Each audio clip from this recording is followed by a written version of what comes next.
In this week's episode, we head out to Sepang International Circuit to watch Asia's top riders in action. Gear up, bike fans, because the 2014 Petronas Asia Road Racing Championship is in high gear.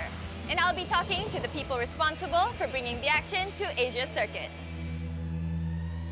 Mercedes-AMG Petronas Formula One team's Lewis Hamilton is on the show. That's up next. I'm here in Brooklands, England to have my annual catch-up with my homie, Lewis Hamilton. My name is Darren Lee. I'm Nadia Evers. And this is Motorsports at Petronas.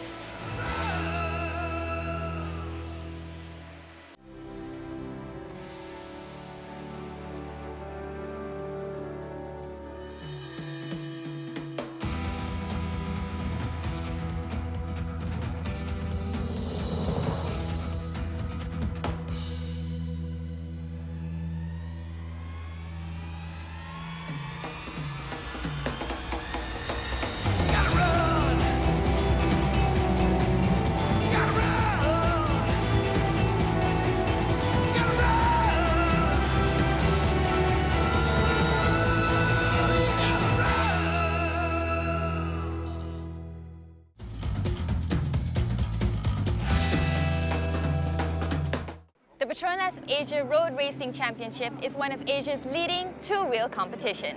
In this year's season opener, 53 riders will battle it out right here at the Sepang International Circuit. ARRC travels across Asia in a 6-round championship bout. Categorized by the 600cc Super Sport and 125cc Underbone, Asia and Australasia's top riders will take that chicane like a knife through butter. In its 19th season, many of Asia's notable riders such as Hafiz Sharin, Ramdan Rosli, Ahmad Fuad Barudin and Decha Kraisart are all alumnus of this championship. It is here that they had their first taste in competing with Asia's very best. In just a few minutes, I'll be speaking to the ARRC's race organizer, Ron Hogg, on the history of the championship and why it is the two-wheel competition sought after by many of Asia's finest. Hi Ron, thank you so much for being on the show. Hi Nadia. Could you tell me, what made you decide to organize a championship such as the ARRC? Well, we've been organizing national races in various countries, and obviously we organized the Malaysian Cup Championship. And it was a natural platform to get like the best riders around Asia from each respective championships in each country to take part together so that we could actually find who was the best Asian rider. And since then, the championship has evolved. And what are the categories in the championship and the criteria for competing? We've got 3 classes. We've got the 130 underbones, which is hugely popular in Southeast Asia. We run the Super Sport 600, which is sort of this international class, and we also have a supporting class, the Asia Dream Cup in the 250cc. So basically the criteria to participate are basically top riders from all national championships graduating up to the next level. We have at the moment today, probably in the championship, I can safely say 95% of the top riders in Asia taking part in the championship. Oh, that's wonderful. So the ARC is now in its 19th season, and it's obviously very popular. I mean, you've had racers from MotoGP, WSBK riders competing. What is it about the ARC that appeals to these riders? The main goal was to actually send our riders heading to that direction. So young Asian riders are coming up from their national championship to the Asian championship before they graduate, and we've got quite a lot of success story on that so far. But I think with the more experienced riders like Katsuaki Fujiwara, Tamada, Mark Atkinson, who are all coming from MotoGP or World Superbike, they're bringing a wealth of experience to the championship, and the riders who are participating in this championship are able to learn from these guys. Obviously, from a marketing strategy, Asia is a very important market at this moment. And so you see Honda and Kawasaki bringing the top guns in. So it does give us more appeal for the championship in that sense, and they understand the need to focus in Asia at this moment. Yeah, we've had riders who've once competed in the ARC, now competing in Spanish championships and also Moto2. Do you think the ARC provided them a platform? I think definitely. In fact, from the very start of the championship, the first rider who graduated into the World Championship was Charles Yuzi, and he was actually our first champion back in 1996. And since then now we've got a whole bunch of riders. Currently in Moto2 we have 3 guys who were competing in the ARC. Hafiz Sharin, Aslan Shah who won the championship last year, Titi Pong from Thailand. It is a perfect opportunity to provide a championship which is competitive enough, and then sponsors and teams are able to distinguish which riders deserve to move on to the next level. So I think ARC provides a perfect platform on that basis. Is there any reason why the ARC has 6 rounds and not 5 or 7, maybe 8? It's a question of logistics, more importantly. The season doesn't start till about April. We transport all the equipment for the bikes using ships. So it's usually about 4 to 6 weeks between one venue to the next venue. Ideally, we would like to have 7 or 8 rounds in the championship. We're taking it step by step, and hopefully in the not too distant future, we'll be able to run 7 rounds or 8 rounds. In organizing this season's championship, what did you find most challenging about it? I guess Asia is just a rapidly developing area, and it's not as straightforward as what we have in Europe or US. I think the biggest challenge is trying to gather 600-700 people from all over Asia to a particular destination. Our second biggest challenge would be actually transporting all this equipment from country to country. So we've had our fair share of scares when transporting this equipment. So I guess it's a question of logistics and experience regarding running the championship. So the ARRC has been around for 19 seasons, and obviously throughout the years it has evolved. Do you think there's any more room to grow? For us, I think the ARRC is ever evolving. I think we're still nowhere close to achieving our objectives. Clearly, when we started the championship, we only had 4 countries who were active in the championship: Malaysia, Indonesia, Thailand, and Japan. Today we have 10 or 11 countries. Our ideal goal would be to have about 20 Asian countries involved in the championship in terms of riders, teams, and in places that we go to as well. We just signed a big deal with Fox Sports Asia, so the championship now is going to be telecasted in 24 countries. So that's going to give more appeal, and hopefully from there we'll get more riders coming from newer developing countries. What other future plans do you have for the ARC? We have to follow what's happening in the motorcycle marketing world in that sense. It's ever evolving, as I said before. We've moved from 2-stroke to 4 strokes, and I think in the not too distant future, we probably would be changing our 600cc class to maybe 1000. We definitely will start a new intermediate class to allow riders graduating from the underbone class to the next level, a mid-level class, which will give them more experience as well. So yes, we still have a lot of plans for the championship at this moment, but it all boils down to the response that we get from the teams and the riders. Well, that's wonderful. I wish you all the best. Thank you. Thank you so much for being with us today. Right. Maybe I'll Catch see up you with you again in soon. season 20. Yes. Thank you very much. Riders not only honor the colors of their marquee, but they also represent the very best in Asia's two-wheel racing. And that is the legacy of Asia Road Racing Championship.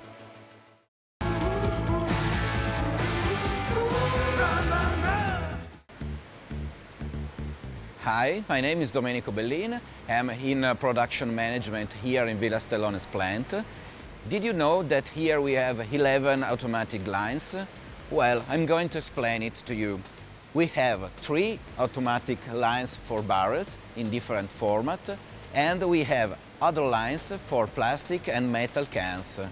These are provided from different lines to the filling lines, where we fill, we code the barrels, and we send to the warehouse.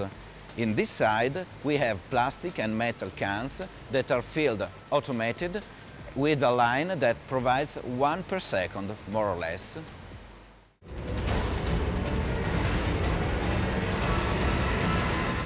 When I mention the name Lewis Hamilton, 99% of the world's population is not going to ask me who that is. You either love him for his gift or you hate him for his gift. Either way, he's got game on the tracks. Today I'm at Brooklands, England, and I get to talk to him about the 2014 F1 season, as well as the much talked about Silver Arrow F1 W05 hybrid. Lewis Carl Davidson Hamilton has been racing professionally since the age of 16, although he had his first taste driving a single-seater at the age of 8. Fast forward to 2007, Lewis Hamilton signed with McLaren Mercedes and finished on the podium on his debut race at the Australian Grand Prix. The following year, Lewis Hamilton clinched the world title, the youngest ever to do so at that time. In 2013, Mercedes announced that Hamilton would be driving for the Brackley-based team partnering Nico Rosberg. Now, since you guys have had an update on Lewis Hamilton, I'll be meeting him shortly right here in Brooklands, the birthplace of British motorsports. Back in the day, this is the first purpose-built motorsports venue, as well as Britain's first airfield. Now, today it's known as an aviation and motorsports museum. As you can see, Lewis is on the tracks fulfilling some of his PR responsibilities, so I'll give him a couple of minutes and go check out the museum. Ladies and gents, I have here with me Lewis Hamilton. Thank you so much for joining us. Thanks for having me. Well, first up, second season with the team. Tell us how it's been. It's been incredible. Best move of my life, you know, really working with a great group of people and also great partners. I couldn't have imagined that we'd be doing so well in such a short period of time, but it actually is really a result of a lot of hard work even way before I got there. So I'm proud to be a part of it, and I hope that I represent the way they need me to. So you are the technology performance consultant for Petronas Lubricants. Tell us what that entails. Well, basically, you know, the great thing about Formula One is the best test bench, is the best testing lab. You know, whatever the products that Petronas come up with in the lab, there's no better and more demanding area to test it on than in a Formula One car. So, and the cool thing is I get to drive that, and so the feedback that I am able to give back hopefully benefits them and enables them to move forward. So together we work very, very closely, as well as, you know, a lot of other people in the team, to really just continue to be moving forward. It's all about moving forwards. Yeah, this is the first season where drivers can use the numbers, their favorite numbers. Yep. And you go in a race, you go in a battle with the number 44. Tell us all about that. When I started go-karting, my dad had an old red, at the time was a new red road car.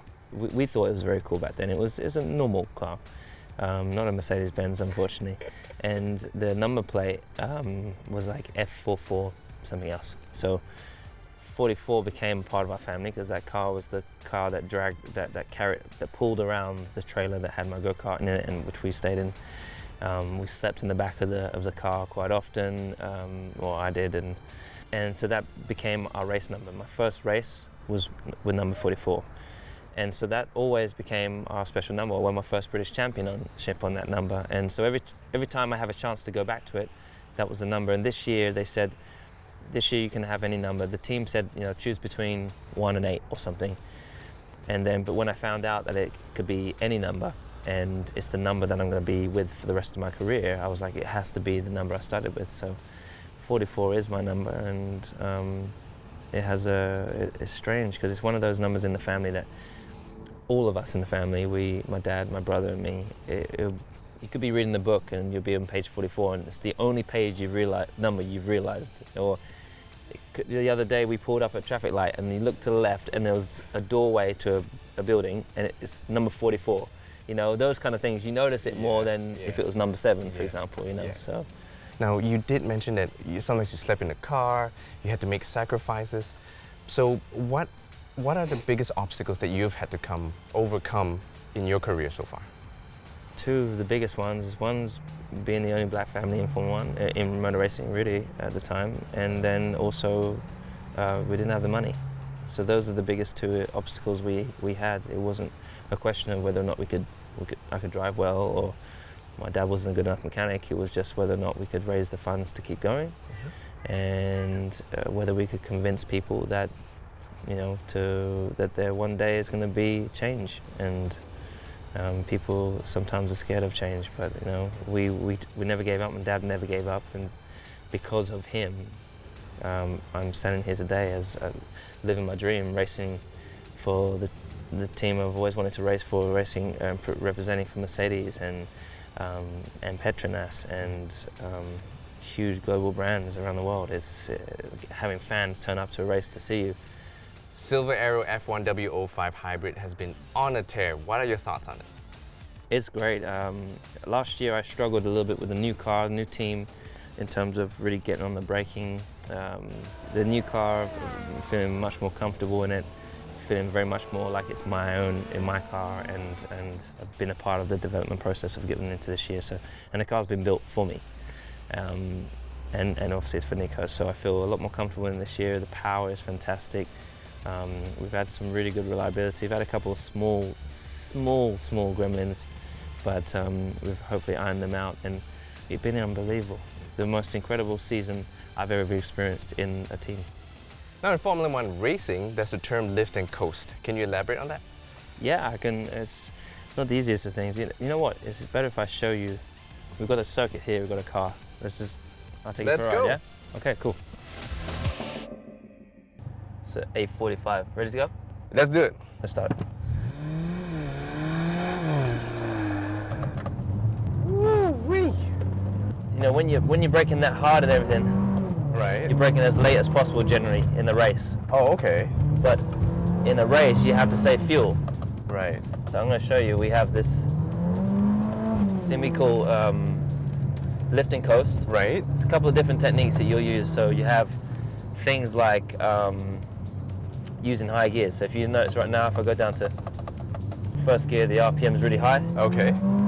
That's using more fuel. Right. So there'll be things like, instead of revving all the way to the limiter, you short shift like that. Oh, okay.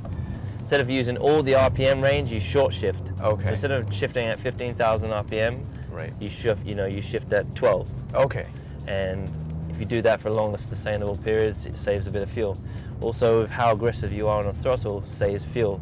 And then this lift and coast thing is really quite tricky, because basically what you do is, I'll start doing it. Right. So I lift, Okay. then I brake hard. Ah. Okay. Lift. It's really difficult to do it efficiently without losing time. So normally, if you're braking at 100-meter sign at every corner, Yeah. what you do is you lift. You come off the throttle at say 150 or 200, Right. the 200-meter sign, and then because you think then you brake 100 meters, but it's actually you can brake later because your speed has come down. Yes. So it means that then you have to calculate how much later you can brake. Okay. So normally on a qualifying lap you brake 100 meters, and then you're on the limit through the corner. You want to remain on the limit, but you've got to lift at 200 and you start coasting. It feels really slow, Right. but then you have to brake at 80. Just as you're about to make that turn. Yeah, so you brake later and deeper, and because you're going slower, you're not going as fast, so you don't need as much energy to slow yourself down. So that's the trick of it, doing that consistently every lap. If I'm accelerating, we're pulling G, and then you go from positive to negative G immediately. And so the pitch of the car changes. And if I'm accelerating, we're pulling G and I lift, we already. Do you understand? Okay, I you get have that it, middle I get it. transition. Right, right. In motor racing, it changes the balance of the car. So when you go in that positive to negative, the car pitches. It goes from, the front goes up when you accelerate, and then when you brake, Yeah. the car pitches like that. Yeah. But when you accelerating and then you lift, the car goes like that, and then when you brake, it's in a different Right. position. It's Yes, really I- complex. Surely the turns are so different that you'd have to just get used to all the circuits and try a different. The lift and coast would be different for every circuit almost. No, the lift and coast is the same for every circuit. The techniques I use, I'm able to do them quite efficiently, that I don't lose too much time, and that's why you're seeing in races I'm using less fuel than. Yeah. No, but anyway, you give it a try. I have a better understanding, but let's see if we can apply it. Okay, don't kill me though, right? Yeah, I won't. I have a race this weekend. You're insured though, right? All right, let's see. Let's Let's just start slow, just in case. Yeah. All right, so I would go. So normally you're accelerating and then you brake. Right, like that, and it's turn. Yeah. Okay, so now if you're doing accelerate now, Yeah. lift, but don't brake. Don't brake. Okay. Brake. You're braking in a different place. Right. It's when you have a long straight and you're full power Yep. all the way down. So if you can save a little bit of fuel, it's more efficient to lift from the high speed and coast the corner, then brake. That's where you save the most fuel. Like for example, I'll jump here. Yep. Oh, brake. Oh, I didn't think you were gonna make it then. I prayed a little.